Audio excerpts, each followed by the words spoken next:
¿Ok? A ese güey yo le estoy pagando el combustible con mis impuestos. Okay. Hola hermanos, antes de llegar a Noruega yo nunca me había subido a un Tesla y en general había visto muy pocos Teslas así circulando por las calles, estacionados, etc. Sí, un Tesla. Ahora ver pasar a un Tesla se me hace la cosa más normal. También cuando llegué pensaba que la gente que veía pasando en esos Teslas eran los millonarios de Noruega. Pero hasta ahora, las 3 veces que me he subido a un Tesla ha sido porque los conserjes de los diferentes centros comerciales en donde trabajo me han dado aventón a mi casa. Un Tesla. Probablemente han visto el video de Johnny Harris hablando de este tema en Vox. Y aunque mucho de lo que dice es cierto, no estoy completamente de acuerdo con todos sus razonamientos. En general, es cierto que el gobierno en Noruega se ha encargado de que comprar un coche eléctrico sea más barato. Y esto lo han logrado poniéndole muchos impuestos a los coches de gasolina y quitándole impuestos a los coches eléctricos. Y el resultado de estas políticas es que hoy la mitad de los coches nuevos que se venden en Noruega son eléctricos. Mira, un Tesla. Si Simen y yo quisiéramos comprar un coche nuevo, probablemente no compraríamos un Tesla, pero tal vez consideraríamos entre un Golf eléctrico y un Golf de gasolina.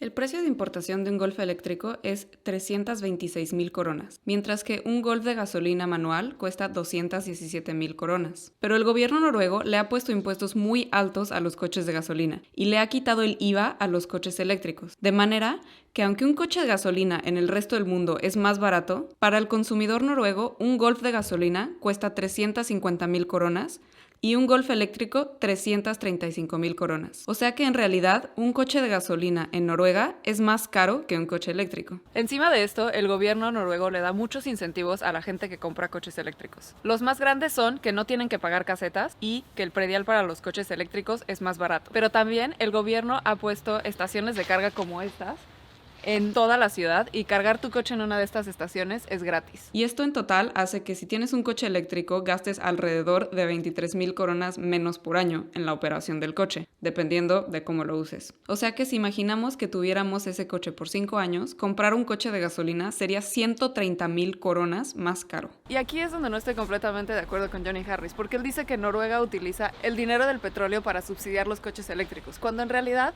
la mayoría de los incentivos para comprar un coche eléctrico vienen no de subsidios a los coches eléctricos, sino de tarifas hacia los coches de gasolina. Impuestos que otros países no tienen. Oh my god, oh my god, oh my god. This is the first shot. There's a Tesla walking by.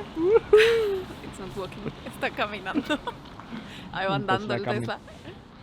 Y el otro problema que tengo con ese video es que, aunque explica por qué hay tantos coches eléctricos en Noruega, no explica por qué hay tantos Teslas. Un Tesla Long Range T3 cuesta 450.000 coronas aquí. Si los coches de gasolina no tuvieran tantos impuestos, la diferencia entre un Golf de gasolina, que cuesta 217.000 coronas, y un Tesla, que cuesta 450.000, sería aproximadamente 230.000 coronas. Con la diferencia te podrías comprar otro Golf. Pero con los impuestos que le pone Noruega a los coches de gasolina, la diferencia entre un Golf y un Tesla es de solamente 100.000 coronas. Y pues así supongo que la gente dice, si ya me voy a gastar una fortuna en un coche, mínimo que sea un Tesla. Y ahora yo sé que la mayoría de los mexicanos dirían, espérate, 100.000 coronas sigue siendo muchísimo dinero. Lo que me lleva a mi punto final, que es que además de los impuestos sobre los coches de gasolina, una de las razones por las que hay tantos Teslas aquí es porque el noruego promedio tiene un buen salario y además está súper endeudado. Tesla. No más. El salario promedio en Noruega es muy alto si lo comparas con países como México, pero si lo comparas con países como Alemania, la diferencia no es tan grande. Y aún así, en Berlín no ves la cantidad de Teslas y en general de coches caros que ves en Noruega. Y yo tengo la sorpresa de que parte de la razón la explica esta gráfica. Esta gráfica representa la deuda por familia como proporción de los ingresos. Y como referencia puse a Estados Unidos, que es un país que ya los latinos consideramos como un país donde la gente vive muy endeudada. Pero aquí pueden ver que en Noruega, aún comparado con otros países ricos, las familias tienen mucha deuda. Y esto podría ser un video por sí solo, pero la gente aquí está más cómoda con tener deuda por varias razones.